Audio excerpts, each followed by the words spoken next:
So welcome again. And tonight, I'd like to offer a talk about Virya Paramita. And I titled it as Saying a Vigorous Yes and.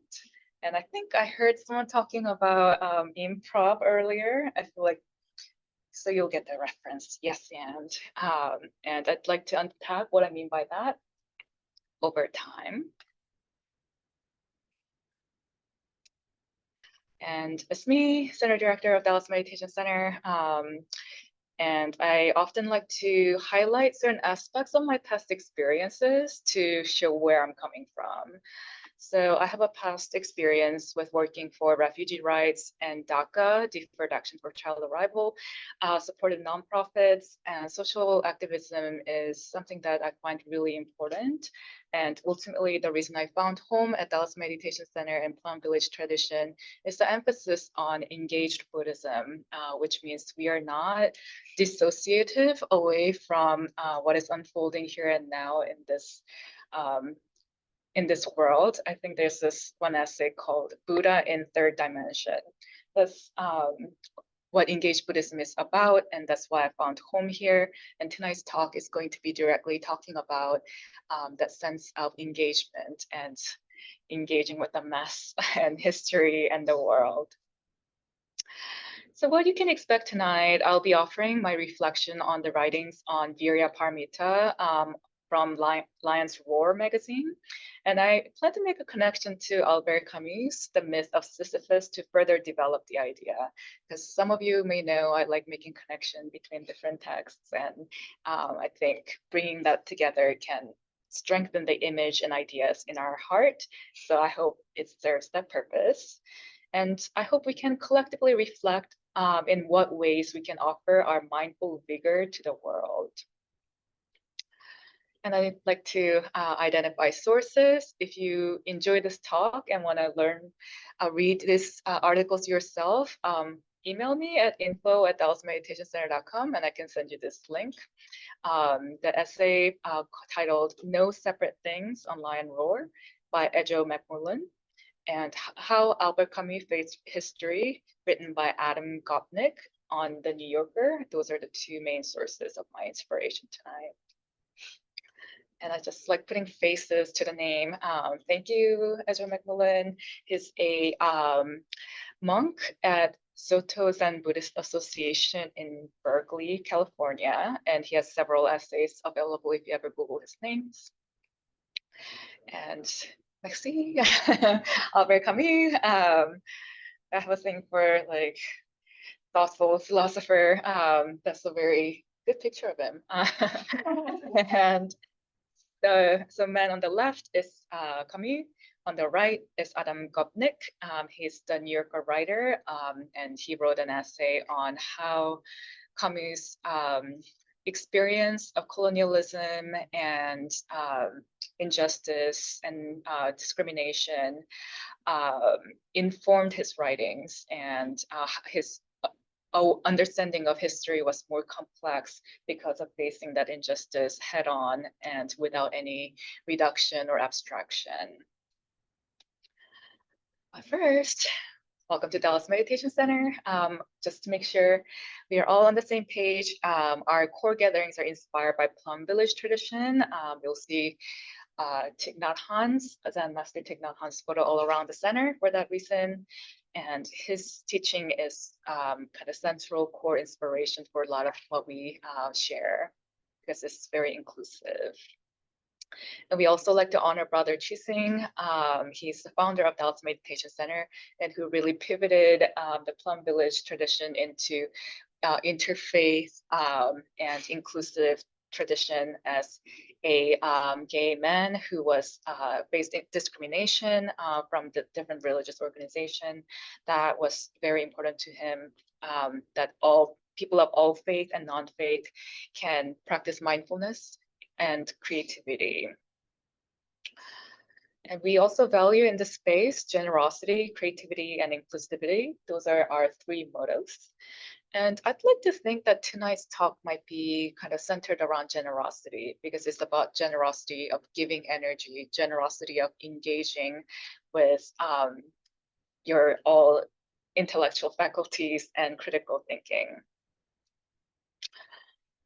And the origin of my talk too, I like to think about why do I want to talk about this, is that I'm really privileged in that I grew up in Korea, where Buddhism is just in the air and is culturally available in all different kind of facets of it and lived experience of it.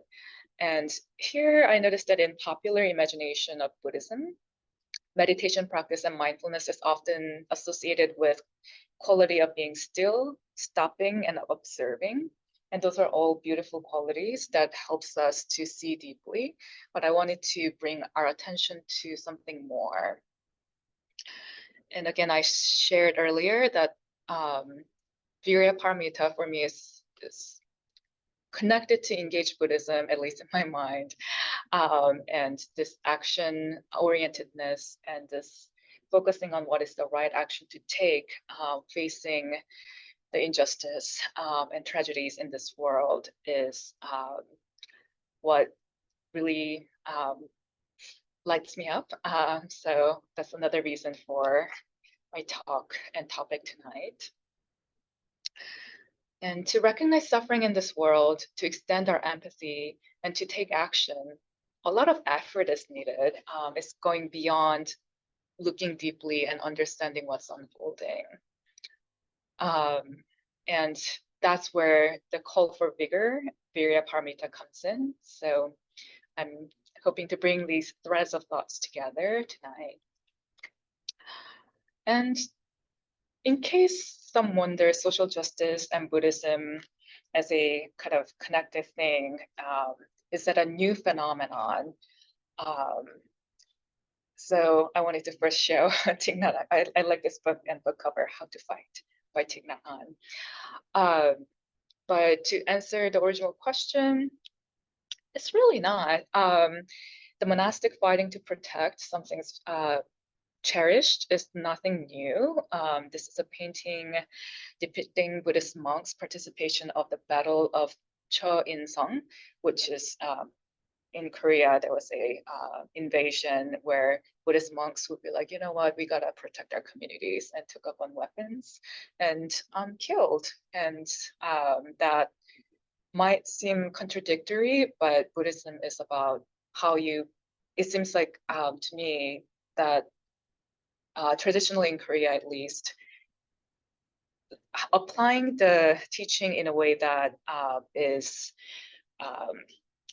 each monk seems to be making their own meanings to define what is the right action. So I just wanted to share this picture to add to our awareness of what Buddhism can look like. And I also like to, because I often, acknowledge Thich Nhat Hanh and Brother Chising, but I also wanted to add Sister Chang Kong to our awareness. And she's a social worker and set up the School of Social Service in Vietnam post-Vietnam War. So, and she's often referred to as second in command of Plum Village. So know that social activism and relieving the suffering of the world here and now is at the very core of Plum Village. And it's not some fusion idea that recently came about. So first, I'd like to highlight Paramita. What does that mean? So let's have this book right over here. I love this book. I keep going back to it because it's really, each concept is so dense, and Zen Master Thich Nhat Hanh does a great job of breaking down the concepts, but like each word is so like full of meanings. I reread it a lot. And in his definition of paramita, and he's a translator, so he brings in different awareness of each word. Chinese character used for paramita means crossing over to the other shore, the shore of peace, non-fear, and liberation. And to cross over we have to do something, and that practice, doing something, is called paramita. So it's not just ideology, it's a practice that helps us to cross over to the other shore. And the 6 paramitas are a teaching of Mahayana Buddhism. It's at the it has a long tradition, this paramita teaching. And if you were to just quickly translate, apparently perfection or perfect realization would be the direct translation. And Thich Nhat Hanh writes, please practice crossing over to the other shore whenever you feel the need. The Buddha said, don't just hope for the other shore to come to you. If you want to cross over to the other shore, the shore of safety, well-being, non-fear, and non-anger, you have to swim or row across. You have to make an effort. And this effort is the practice of 6 paramitas. Again, from this book. And this book has a really nice image of all these paramitas connecting together like a flower. I tried to find a better image online and they didn't have it, so this is a grainy photo of my book. But giving, understanding, meditation, diligence, inclusiveness, mindfulness trainings are 6 paramita, all forming this flower together. And diligence or vigor is the Virya's translation. And tonight I'll be focusing more on the vigor aspect, but there's some diligence sprinkled in there too. So the facilitator has been going through different 6 paramitas, so you'll be hearing more. So let me just do a quick run through of 6 paramitas. Dana paramita, giving, offering generosity. Shila paramita, precepts of mindfulness training. Shanti paramita, inclusiveness. Virya paramita, diligence, energy, perseverance, vigor. Dhyana paramita, meditation. Prajna paramita, pardon me if I'm butchering the pronunciation, wisdom, insight, and understanding. So those are the 6 practices that we aim to cultivate so we can reach for the other shore. And tonight is Virya paramita highlighted. I like visualization too. Sometimes idea feels a little abstract. And I'm just making this association. And there's this sculpture of 4 heavenly kings, if you go to any Korean Buddhist temples, that are right at the gates of northern, northwest, east, south. They all have a heavenly king protecting each entry point, because energetically you want to protect the temple so that the energy in there is wholesome. And they typically have this like bulging eye, and like this particular one has a weapon to protect. So when I see this, and they're really colorful, so I like to think of Jinjang Chonhwang, the protector of the south, as one of the image that comes to me. Is like, I'm not gonna let anything slip by me energy that he has. All right, so as I mentioned earlier, Edgar McMullen wrote an essay called No Separate Thing, and he defines Virya Paramita and kind of dive into that. And he says, when we talk about vigor in terms of the perfection / paramita, it is not vigor just for vigor's sake. So we are not trying to waste effort just to have a sense of momentum or I'm doing something. We are talking about vigor that is liberating from suffering, liberating from formation. So it's a specific type of vigor that we are aiming to cultivate. Let's see. Yeah. Even though the order of the sentences in the essay was the other way, but I feel like switching actually helps. And he says, part of the vigor, we need the vigor because everything is a enduring formation. As in, what's happening in history, what's happening in legal system, what's happening in the world, are all this entanglement of different events, different decisions, different thoughts, different energy coming together.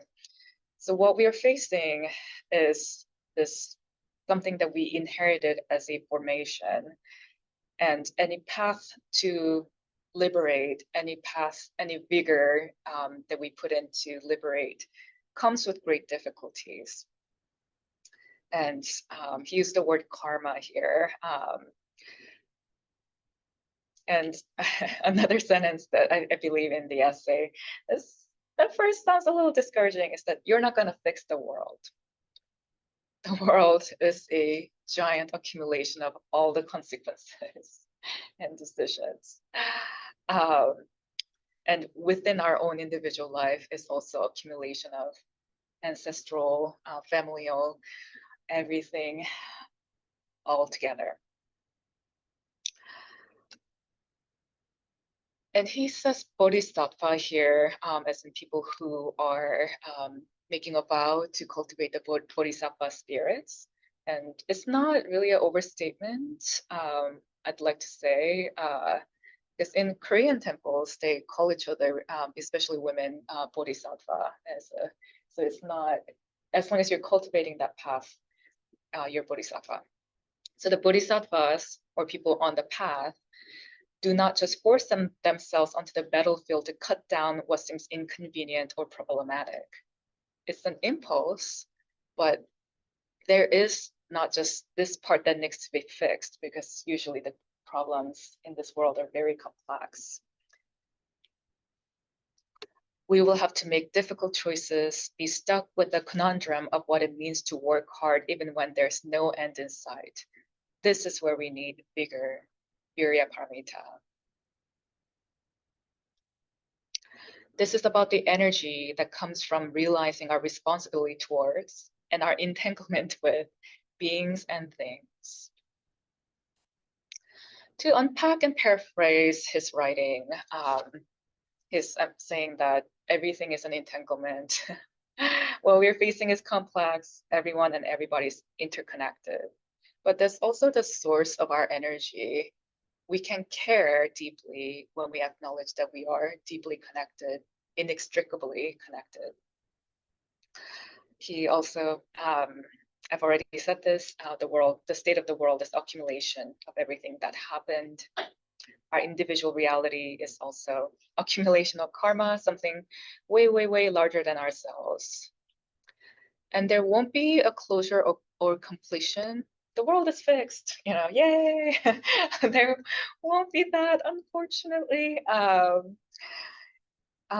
Yet we cultivate the vigorous engagement of what is here and now, even if it's messy, for liberation of our interbeings, that we all are connected.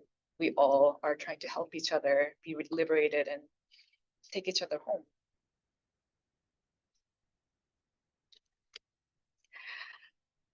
So where do we apply this vigor? If I were to kind of deep dive in Ejo's writing, is that we need vigor, energy, effort to even acknowledge the complexity of the situation. Like if you look into logic and philosophical tradition, there are a lot of shortcuts we like to take to make things seem simpler, because we just want things to be simpler and easier. But we here, with mindfulness, with compassion and love, we're gathering energy to really investigate and see what's going on, to take a right action and mindful action. To make a difficult decision without certainty also takes this energy of vigor. Let's go for it, we can't always know what's happening, unfolding, because there's so much complexity. And taking that action, of course, takes vigor. So there are many ways that we can cultivate and apply vigor and energy. And as I was reading his essay, the image came to my mind that we practice taking the right action. We practice cultivating vigor despite not having the end in sight. the image came to me, and this is where Camus comes in. I believe one of the last lines from the essay, The Myth of Sisyphus by Albert Camus, is that one must imagine Sisyphus happy. And Sisyphus is a Greek mythology figure who is cursed, tasked to constantly push up the boulder uphill, and it will just roll back down, and he'll just have to keep going at it. And Camus, in his essay about, if I were to simply put it, almost like this human nature mirroring the myth of Sisyphus. There's a daily grind, there's daily push, even when the task is much larger than ourselves and perhaps overwhelming. He ends with this note of one must imagine Sisyphus happy. And I think I've also seen a translation like Sisyphus smiling. So it's not crushed under the enormity of everything that we inherited, whether that be our individual condition or the world's condition. But somehow the act of pushing the boulder up alone is meaningful. And that's why Sisyphus can be happy despite external image kind of indicating that, oh, he must be miserable. But no, the fact that he is pushing up the boulder every day and he's finding the meaning in it, it makes him happy. So it's a beautiful essay, and first page is a little triggering. I won't get into that. And so Adam Gopnik writes, Camus' philosophy is centered around his refusal to let abstraction to simplify the reality of history that he was facing. Camus had to really struggle with what it means for him to be a writer writing in French and often presenting himself as French while being an Algerian, going under the colonialism and discrimination of mainland French culture and people. So he never reduced people into labels. He didn't let the history to be something abstract. Patriotism, he was very skeptical of. So Adam Gopnik is saying that his philosophy takes, I mean, this is my paraphrase, he was always engaging in vigorous engagement of what is happening here and now, rather than letting concepts, ideas to just have an alternate reality that was easier to face. So Camus and his experience made him a thinker who can see the complexity and wanted to engage in complexity.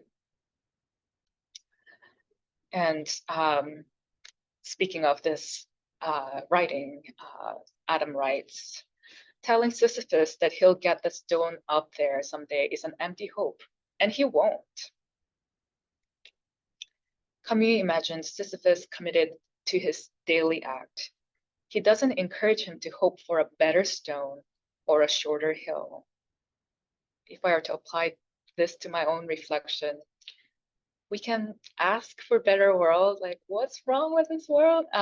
But if we were to engage this mode of being, we don't ask for better stone, we don't ask for shorter hill, we engage with what is, even if despite its enormity.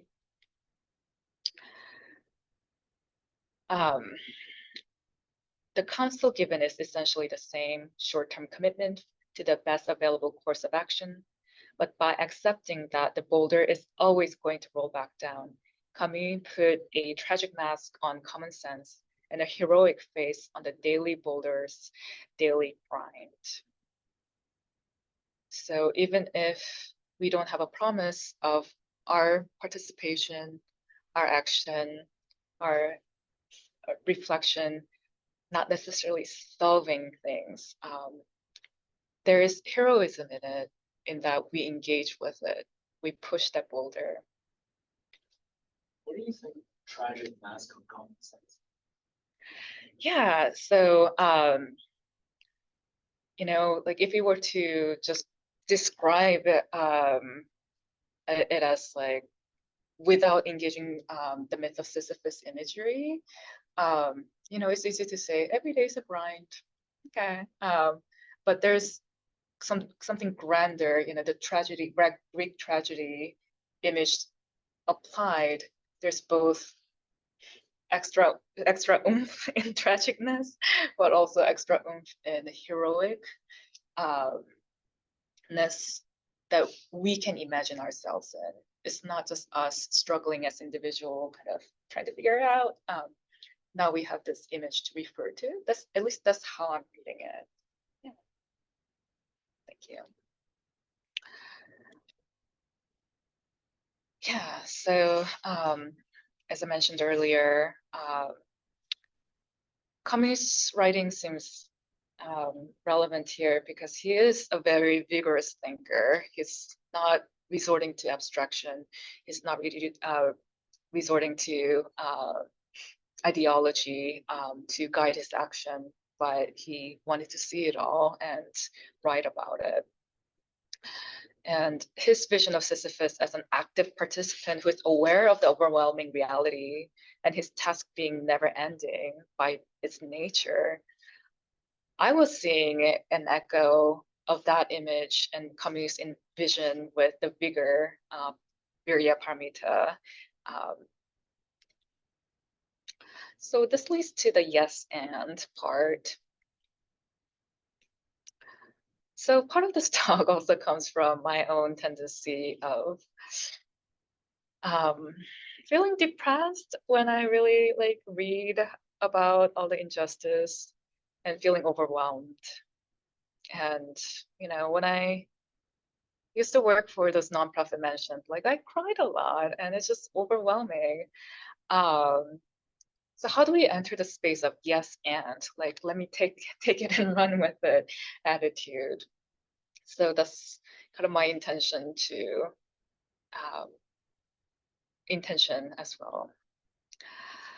And there are a lot of great essays on plumvillage.org, including Dharma teacher Valerie Brown's article called Skillful Action for a Path Forward. And yes, and meaning, yes, I accept that there's anger. Yes, there is a depression. There is helplessness, but I expand my perspective. I expand what's beyond that. And the sense of expansion is what gives the momentum for action. It's a quick summary of her talk. She's a civil rights activist. She's a lawyer. She's a badass. She says, I go back to the words that Dr. King said about how can we hold these injustices in our heart. Our beloved teacher has given us a tool and a path. He has told us to be aware, and that is my practice. To be aware when the seed of anger and violence, which is being heavily watered right now, is arising in me. So she's not saying when I see injustice, I breathe in, breathe out, and I'm at home. She's acknowledging, saying yes to, yes, there's anger. There's even violence, seed of violence in me. When it is, I go back to my breath. I engage in mindful walking. Part of this is remembering that I'm alive, that I have this breath I can breathe, and taking very good care when this energy of anger, rage comes up in me. It's easy to kind of spiral with the emotions, spiral with rumination. I'm speaking for myself. But here she references, go for a walk and expand your awareness beyond the tragedy, but that I'm alive. I can breathe and I have the capacity to hold this. And that sense of capability is part of her awareness. So she can hold the anger and difficulties while also being able to not be paralyzed. Yeah. I knew I was going to go over 20 minutes. Sorry about that. Thich Nhat Hanh talks about this acknowledgement of suffering is a crucial step for social justice. There is a essay, I guess again on Lion's Roar, they got good stuff, where John Malkin interviewed Thich Nhat Hanh, and his essay is called Buddhahood in Three Dimensions. John asked, people often feel that they need to choose between being engaged in social change or working on personal and spiritual growth. What would you say to those people? Thich Nhat Hanh responded, I think that view is rather dualistic. The practice should address suffering, the suffering within yourself and the suffering around you. They're linked together or to each other.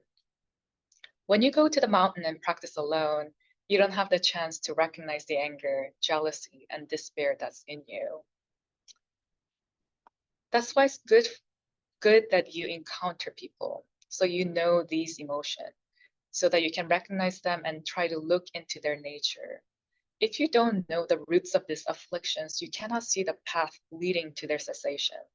That's why suffering is very important for our practice. So Thich Nhat Hanh, if I were to paraphrase him, is saying that suffering, we're not practicing despite suffering.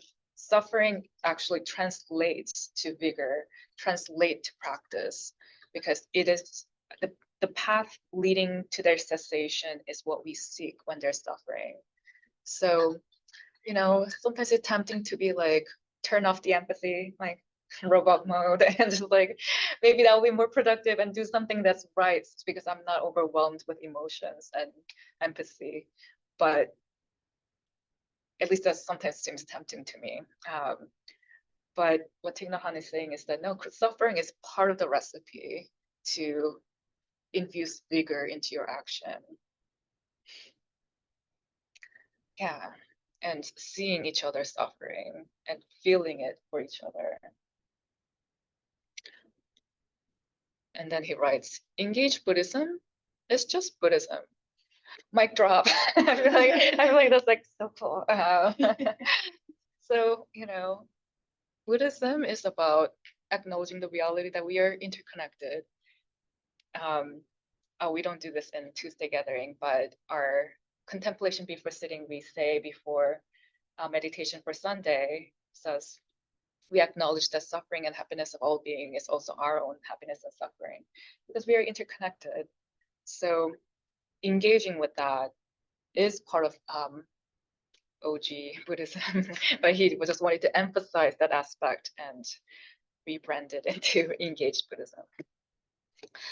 So this is a time to kind of have collective reflection and share a circle if you're called to. And this is a space that is safe, and and whatever's on your heart is welcomed. I just like to have a prompt if you would like a little something to get you going.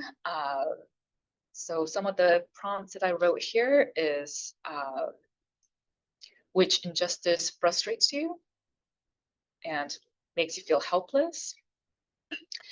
Any memory of inevitable disappointment that comes from the discrepancy between idealism or ideology and complex reality? Well, this is not what was going on. I thought with this lens, I thought this is what was going on, but as we are adulting, often we realize like, oh, shoot, there's more going on. Any memories that comes to you? And what action can you take today, as in sometime soon, in the spirit of practice, that this is a practice that I'm putting into the world, collective consciousness to ourselves, in the spirit of Sisyphus vigor. So those are some starting points, and I will pause the recording.